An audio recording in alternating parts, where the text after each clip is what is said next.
Olá, queridos! Como é bom estarmos de volta estudando a carta que mudou o mundo, a Epístola de São Paulo à Igreja de Roma, a Epístola aos Romanos. Estamos aqui na nossa mensagem número 76 de Romanos, com a graça de Deus. E vamos aqui continuar o capítulo 11, do verso 7 ao verso 10, que diz assim: Que dizer então? Israel não conseguiu aquilo que tanto buscava, mas os eleitos o obtiveram. Os demais foram endurecidos. Como está escrito, Deus lhes deu um espírito de atordoamento, olhos para não ver, ouvidos para não ouvir, até o dia de hoje. E Davi diz que a mesa deles se transforme em laço e armadilha, pedra de tropeço e retribuição para eles. Que seus olhos se obscureçam para que não consigam ver e suas costas fiquem encurvadas para sempre. Que coisa, irmãos! Por isso que o título da mensagem de hoje, de Romanos, é Atordoados, Endurecidos, né? Romanos 9 a 11, nós estamos falando já há bastante tempo, é uma divisão à parte dessa epístola, que é um verdadeiro tratado teológico.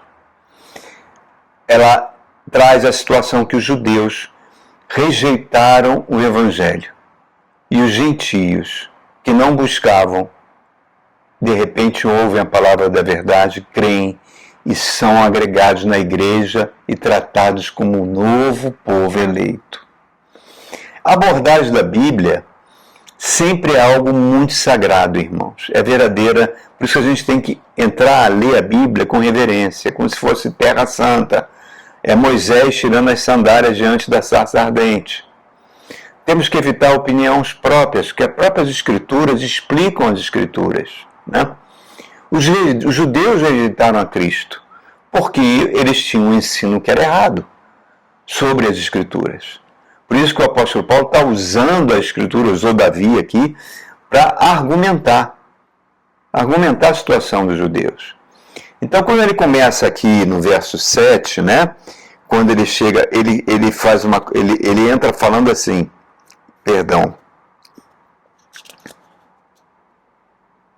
Que dizer então? Israel não conseguiu aquele que tanto buscava. Ou então ele diz, portanto, pois que Israel não alcançou o que buscava? De tanto zelo, o que ele buscava? Eles buscavam ser justos e retos diante de Deus. Mas não eram. Nós vimos na última mensagem que apenas os eleitos remanescentes, pela graça, não por obras da lei, foram chamados. E eles foram endurecidos no seu coração, né?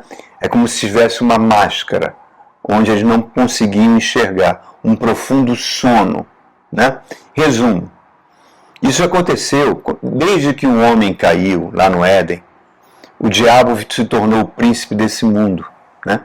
O homem tornou-se escravo do pecado e escravo de Satanás. Efésios capítulo 2 fala isso. Mas Deus não abandonou o homem. Pelo contrário, ele estabeleceu o princípio da graça comum, para restringir os efeitos do pecado no mundo, refrear o mal, senão o mundo iria se autodestruir. Aí o que acontece? Aquelas pessoas que achavam que eram santas, que tinham condições, ele está dizendo no verso 8, Deus lhe deu um espírito de torpor, uma cegueira espiritual e jurídica ao mesmo tempo. Por quê? Eles são incapazes de crer. Não conseguem crer em Jesus Cristo. E os eleitos creram em Jesus. E Israel não. É uma ação punitiva do pecado que já habita no coração do homem, né? O coração do homem fica duro para as realidades de Deus. Que nem Faraó teve o coração endurecido diante das pragas que Moisés lançava contra o Egito, né? É um endurecimento sempre crescente. Começa às vezes com uma colherzinha de chá. O pecado é isso, né? Basta uma colherzinha de chá para ele, que nem uma tropa de guerra, tipo fuzileiros navais, que lança uma cabeça de praia para poder permitir que os exércitos invadam aquele território. Exatamente isso. Porque o ser humano começa a se tornar insaciável, né, no seu pecado, e esse endurecimento do seu coração para a verdade de Deus é crescente, como o Faraó. A pregação que não tratar do pecado, que não falar sobre o pecado, não é o Evangelho da Graça, irmãos. Não é o Evangelho da Graça. Qualquer pregação, em qualquer lugar que se diz igreja, que não tratar do pecado humano e do efeito que o Evangelho faz para trazer cura e libertação, não é uma igreja, é uma seita. É um lugar de falso ensino. O plano de Deus, a gente fica vendo, só você ligar a televisão, alguns canais, você fica horrorizado, né? Pessoas que se dizem pastores dizendo, olha, você para ser abençoado, você para ser próspero, saudável, casamento feliz, filhos felizes. Por que não está acontecendo? Porque tem demônios atuando na sua vida, encostos que estão impedindo que você receba aquela casa na praia, aquele carro zero.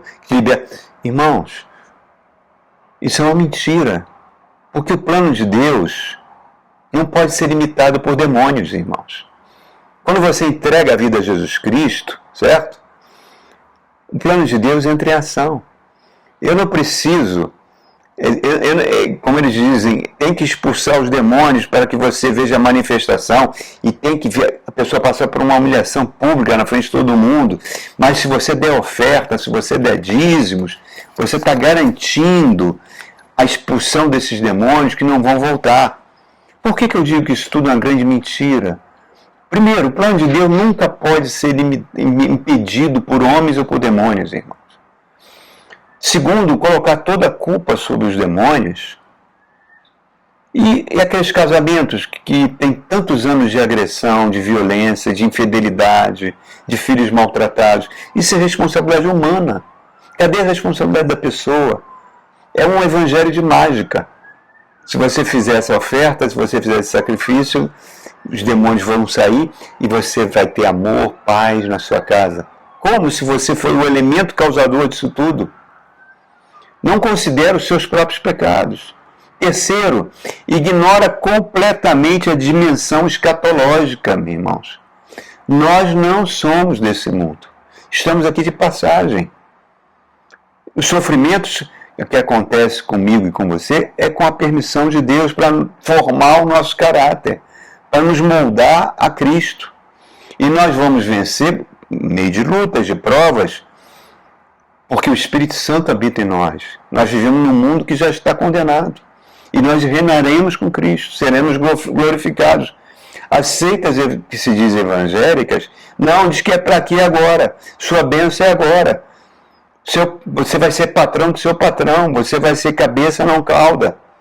Mas precisa do sacrifício da fé, precisa daquilo que vai doer. Doe tudo que é teu e coloque Deus na parede, que Ele vai ter a obrigação de abençoar e os demônios fugirão. Não se fala nada sobre arrependimento, sobre perdão de pecados, sobre confissão de pecados, sobre nascer de novo. Deus não pode ser impedido, irmãos, por demônios, pelo mundo, nem pelos nossos pecados, porque todos eles foram vencidos na cruz de Cristo. Então, aqui nesse verso 8, que ele está dizendo que os judeus que não creram entraram num profundo sono, ficaram debaixo do domínio do pecado. É só ler a história do Antigo Testamento. Eles assassinaram os profetas, eles crucificaram o Filho de Deus. Romanos 9 declara que só Deus salva. É uma obra exclusiva de Deus. Ele usa alguns processos para isso. O processo da eleição não depende de nada daquilo que a gente possa fazer. Nada, nada, nada. É a misericórdia de Deus que salva alguns. Outros não são salvos. São entregues à sua própria natureza. A natureza pecadora. Por isso que o apóstolo usa sempre as Escrituras para argumentar com os judeus. Ele usou Isaías 29 aqui, está usando Deuteronômio 29. Ele está dizendo, o povo judeu que não aceitou Jesus entrou num profundo sono. É como se fosse uma droga que embota as faculdades de pensamento, de audição e visão. E no verso 9, ele está citando o Salmo 69 de Davi. Davi diz que a mesa abarrotada de comida, de bebida, que parece uma prosperidade, no fundo é uma armadilha. É uma armadilha. É como se fosse um laço escondido para pegar um animal, para pegar um passarinho. E Davi fala que isso vai ser a retribuição pelo pecado de não aceitar a Jesus Cristo. Aquilo que eles receberam de Deus durante séculos, né, os oráculos, os profetas, a lei, acaba virando uma espécie de punição, uma maldição por não aceitar Jesus. Paulo está aplicando isso para os judeus incrédulos. Em Romanos 9, ele fala isso de forma muito explícita, irmãos. Bênçãos espirituais que viraram maldição. Escureceram os olhos. Curvaram as costas. É um princípio, irmão, espiritual. Quando a gente desobedece, a bênção de Deus vira uma espécie de maldição. Olha a história da igreja, isso aconteceu. As tradições, os dogmas, as doutrinas que não foram baseadas nas Escrituras, o que levou? Levou às cruzadas, levou à Inquisição, levou às guerras religiosas na Europa, levou atualmente a essa associação com a política, esse monte de heresias que são pregadas. O que acontece? O Espírito Santo se ausenta. É Jesus falando para as igrejas do Apocalipse, para as 7 igrejas: eu vou tirar o candelabro. O candelabro é a presença do Espírito Santo, irmão, que é a coisa mais fantástica que existe. Quando o Espírito Santo se ausenta, o que acontece? A fé acaba. Porque se você tem fé no Cristo ressurreto, no Evangelho, você vai procurar sempre obedecer a Deus. Por isso que a gente vê na história da igreja, muitas vezes Deus abençoando, dando dádivas, e pessoas se aproveitando disso e se tornando cada vez mais carnais, mais impuras. Tantos crentes, amor, é só você pegar a história agora. Quantos crentes estão enriquecendo ilicitamente? Aí, Banco Master, tinha pastores envolvidos. Isso vai refletir nos filhos, vai refletir nas gerações que se seguem. Então, tudo entra debaixo do juízo de Deus, irmãos. Judeus e cristãos que não se convertem realmente ao Espírito Santo vão passar por isso. É um cristianismo falso, não bíblico. Por isso que Gandhi, na sua luta de libertação da Índia, ele falava para os ingleses: vocês pregam Cristo. Esse Cristo que vocês pregam, eu queria para mim. Mas eu não queria o cristianismo que vocês vivem, que não tem nada a ver com Cristo. Pecado, arrependimento dos pecados, confissão de pecados, novo nascimento. Isso são coisas tão belas e fantásticas e são requisitos para que a gente entre no reino de Deus. Ser crente é uma coisa séria. Deus leva a sério o fato da sua conversão. Por isso que nós falamos no capítulo anterior, na mensagem anterior, e vamos continuar falando: Deus trabalha com os remanescentes, aqueles que não se dobram os joelhos a Baal, que não dobram os joelhos às riquezas, que não dobram os joelhos ao poder desse mundo, que não criam bancárias evangélicas para manter poder e fazer todo tipo de corrupção. A gente vê os Estados Unidos, um país que foi fundado pelos puritanos, né? E depois cria um destino manifesto que eles creem que eles levariam à salvação. Depois da Segunda Guerra Mundial, se tornaram muito prósperos. Mas a partir da Segunda Guerra Mundial, aquela indústria de armamentos que cresceu tanto nos Estados Unidos, que é responsável pelo PIB, faz que eles se alimentem de guerras, eles precisam de guerras para sobreviver. E patrocinam tantos genocídios. Apoiam ditadores sangrentos pelo mundo durante a Guerra Fria, derrubaram democracias com pretexto de combater o comunismo e saquearam aí países em busca de petróleo. A própria indústria da pornografia cresceu no mundo todo, mas veio de lá. Por quê? Porque se afastaram de Deus. se afastaram do Evangelho. Se afastaram do Evangelho, irmãos. Não estou falando que todas as pessoas, estou falando que o que é passado para o mundo. Essa teologia da prosperidade, que você não pode nem chamar de teologia, é algo extremamente diabólico. Por isso que Davi está falando, essa mesa de fartura, de bens e prosperidade, acaba virando uma mesa de maldição. Deus se manifestou ao longo da história, tivemos grandes avivamentos.